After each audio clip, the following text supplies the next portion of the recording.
matahari dan rembulan dibikin Allah itu asyamsu wal qamaru bihusban, bahwa matahari dan rembulan dibikin ini untuk hisab. Walladzi ja'ala syamsa diya'a wal qamara nuran wa qaddarahu manazila li ta'lamu 'adadas sinina wal hisab.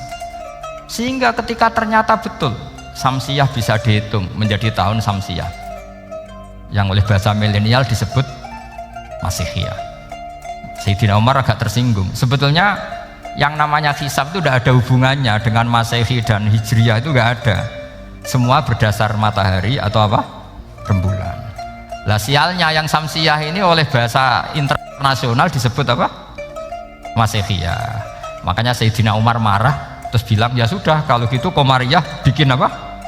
Hijriyah. Jadi itu sebenarnya nama politik. Sebetulnya kalau objektif yang jadi ukuran ya Samsiyah sama Qamariyah. Berhubung ini sudah diambil tetangga partai sebelah, akhirnya ya kira-kira gitu. Jadi kira-kira seperti itu. Akhirnya kita namanya apa? Hijriyah, apa Samsiyah sama apa? Hijriyah. Sebetulnya yang asli ya Samsiyah, Qamariyah. Tapi nggak apa-apa lah.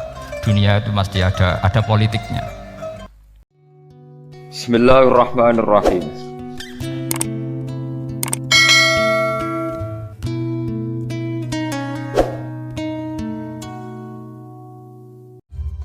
Makanya wajar kalau Nabi bergelar Afdholul Anbiya Sayyidul Awwalin wal Akhirin, karena memang lebih efektif cara menggiring supaya orang iman. Sekarang sudah tahu kenapa Nabi jadi Sayyidul Awwalin wal Akhirin? Sudah? Mungkin kemarin-kemarin tahu tapi gak tahu logikanya.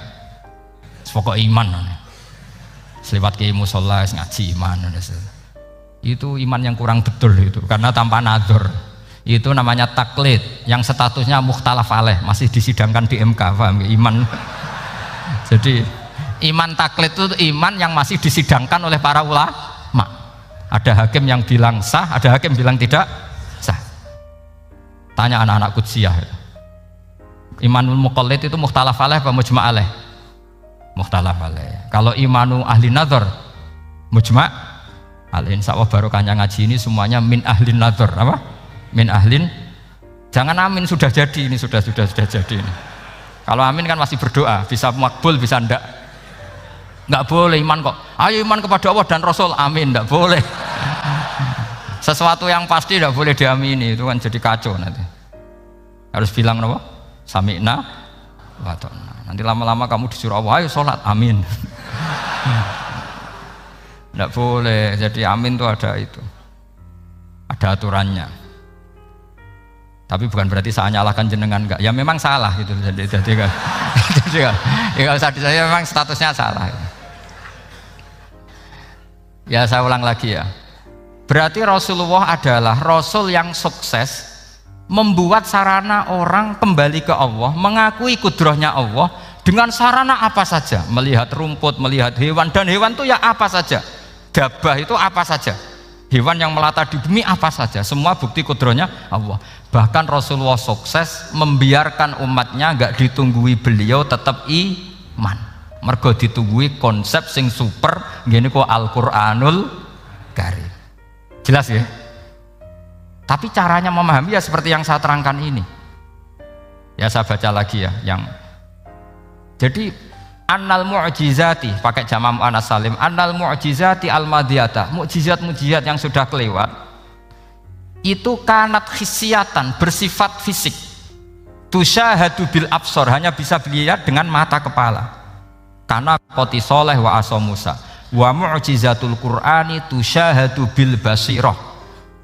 Sementara mukjizatnya Quran disaksikan dengan mata hati, dan setiap orang punya mata hati. Fayakunu man yattabi'uhu li ajliha aksar li annal ladzi yusyahadu bi ainir ra'si yang qaridu bingkiradi musyahidihi walladzi yusyahadu bi ainil aqli baqin yusyahiduhu kullu man jaa ba'dal awal mustamirron.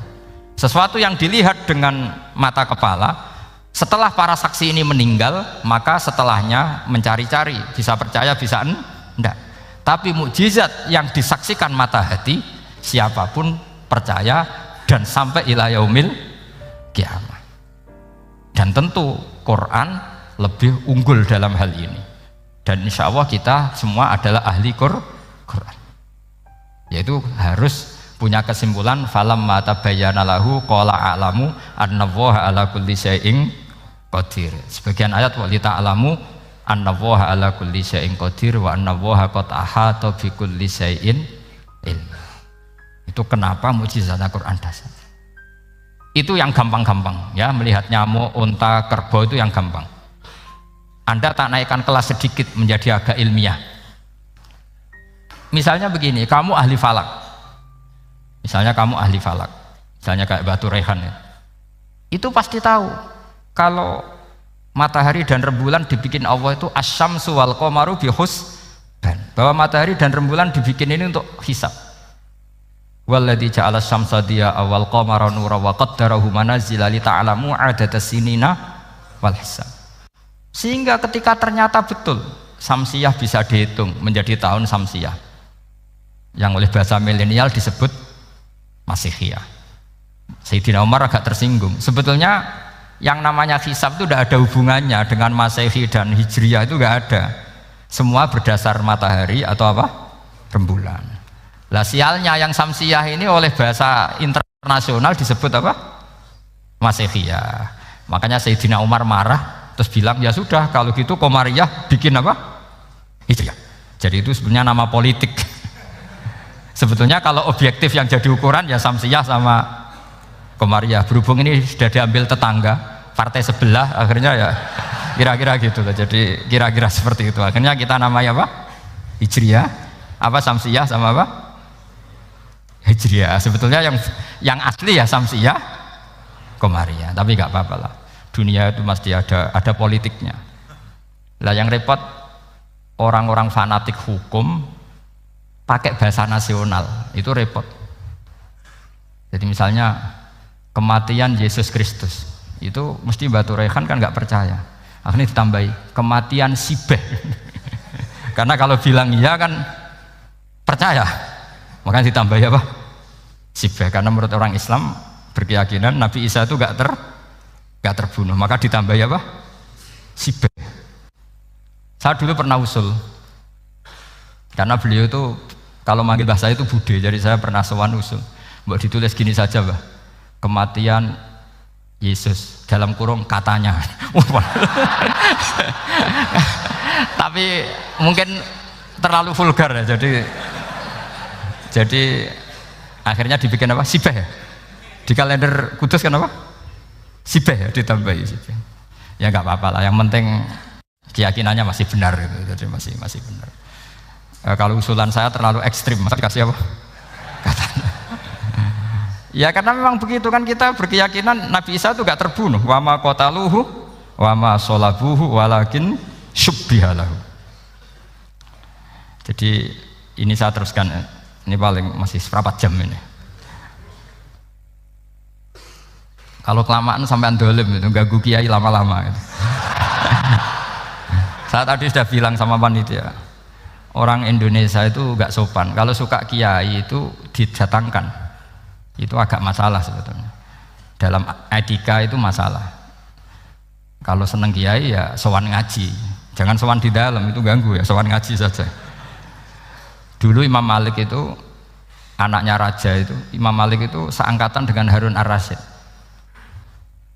Makanya jangan berharap kalau saya gampang diundang. Bukan karena saya sombong, memang etikanya seperti itu. Jadi Imam Malik diminta datang ke istana untuk ngajar anak-anaknya Harun apa?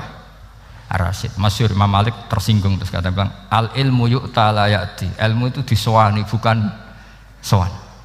Akhirnya Harun Ar-Rasyid minta anak-anaknya datang ngaji ke Imam Malik. Itu anak presiden. Imam Malik berani, al ilmu yu'ta la ya'ti. Tapi kalian beruntung karena saya hormat sama mbah-mbah saya di sini. Wong makom buyut saya itu ya berarti apa ya? Selatannya makamnya saya Ja'far Shadiq itu di situ kan ada makamnya Mbah Soleh, Mbah Maksum, itu mbah-mbah saya. Nah, makanya dulu saya ngaji di sini lama di Damaran itu. Maksudnya lama itu ya mungkin setahun. Karena saya memang mulai kecil di Sarang, sampai sekarang saya masih ngajar di Sarang. Tapi dulu cukup ya, karena saya kesini sudah hafal Quran, jadi hanya setor setiap hari satu juz jadi cepat lah. Saya tidak punya masalah ingatan, alhamdulillah, jadi cepet hafal. Saya terangkan lagi ya, ini penting ya, masalah mukjizatnya Quran. Selama ini orang tuh mau bilang tok, mukjizatnya Quran itu dahsyat, tapi nggak bisa menerangkan. Itu masalah. Makanya kita harus bisa menerangkan mukjizatnya Quran dahsyat itu apanya. Yaitu tadi, tongkatnya Nabi Musa hanya disaksikan oleh orang yang di era itu. Toh tujuannya mukjizat adalah diakui kemudian orang menjadi iman. Lalu Rasulullah SAW beliau sudah intaqala ila rafiqil a'la. Tapi konsepnya Quran menjadikan orang yang nggak ditunggui beliau tetap iman ila yaumil kiamah. Itu yang maksud fa'arju an akuna aktsarahum tabi'an yaumal kiamah. Mukjizat saya itu cukup Quran kata Nabi, dan dengan mukjizat itu orang akan iman ila yaumil kiamah. Caranya seperti ini. Karena tadi sedahsyat-dahsyatnya mukjizat tujuan utama orang terdikte supaya ikrar ngakui kudrohnya Allah. Lah ngono kok ngenteni tongkat sakti lah opo? Cukup deloknya mau. Paham ya? Jelas ya? Alhamdulillah mau naik kelas ini sudah benar ini sudah benar.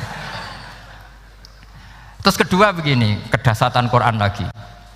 Quran itu bisa merunut, mentartibkan logika. Bahkan logika ini logika yang universal. Siapa saja merasakan logika itu. Misalnya begini. Dulu orang kafir itu punya Tuhan banyak. Tentu yang dipertuhankan yang mana? Yang dipertuhankan itu banyak.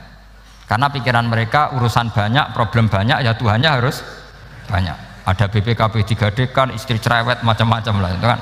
Problemnya banyak, maka Tuhannya harus banyak. Karena Tuhan itu maknanya penyelesai masalah.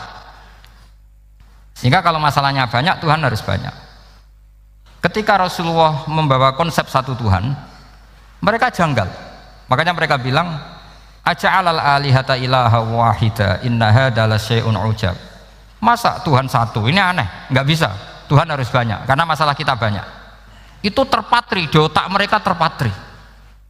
Lalu Nabi dengan santai diajari Allah menerangkan, andaikan kalian punya majikan banyak dan perintahnya beda-beda, kamu suka enggak? Ya enggak suka, mat, enggak enak. Punya majikan banyak itu udah enak. Milih mana majikan banyak sama satu? Satu aja, mat. Tuhan kamu adalah majikan kamu. Kalau banyak kamu bingung. Ya mat, satu aja mat. Itu segampang itu. Jadi menggiring, Tuhan itu kan bos kita, tuan kita. Kalau banyak berarti yang memerintah kita banyak, dan bisa konflik bos-bos kita ini karena berebut anak buah tadi. Akhirnya mereka, kalau kamu punya majikan banyak dan perintahnya beda-beda, semuanya minta dilayani, kamu pusing enggak? Ya pusing, mat. Minta yang mana? Majikan banyak sama satu? Satu saja Muhammad. Ya Tuhan kamu adalah atasan kamu, maka harus satu. Mereka paham. Oke, mat, Tuhan satu. Itu yang dimaksud dorobawaw matalar rojulan fihi syuraka umutasyakisuna wa rojulan salamal lirojul hal yastawiyani masalah. Langsung alhamdulillah. Karena mereka yang paling bodoh pun paham dengan logika itu, paham. Kalau Tuhan banyak, perintahnya banyak, kita repot. Maka Allah bikin satu masalan, yaitu rojulan fihi syuraka umutasyakisuna wa rojulan salamal dirojul. Satu lelaki, satu bos, satu perintah. Kayak apa mudahnya Allah. Kemudian mereka tetap menuhankan Lata, Hubal dan Uzza karena mereka dipertuhankan. Sebenarnya nggak pernah Tuhan, tapi dipertuhankan. Allah memberi contoh itu sederhana sekali. Wa daraballahu mathalar rajulaini ahaduhuma abkam la yaqdiru ala syai'in wa huwa kallun ala maulah aina ma yuwajjihu la ya'ti bi khair hal yastawi huwa may ya'muru bil adl. Kata Rasulullah, Lata itu menurut kamu apa? Ya Tuhan kami. Muhammad, Hubal ya Tuhan kami. Uzzah ya Tuhan kami. Lalu kalau mereka kotor ya saya mandikan, kalau hidungnya coplok ya saya tata.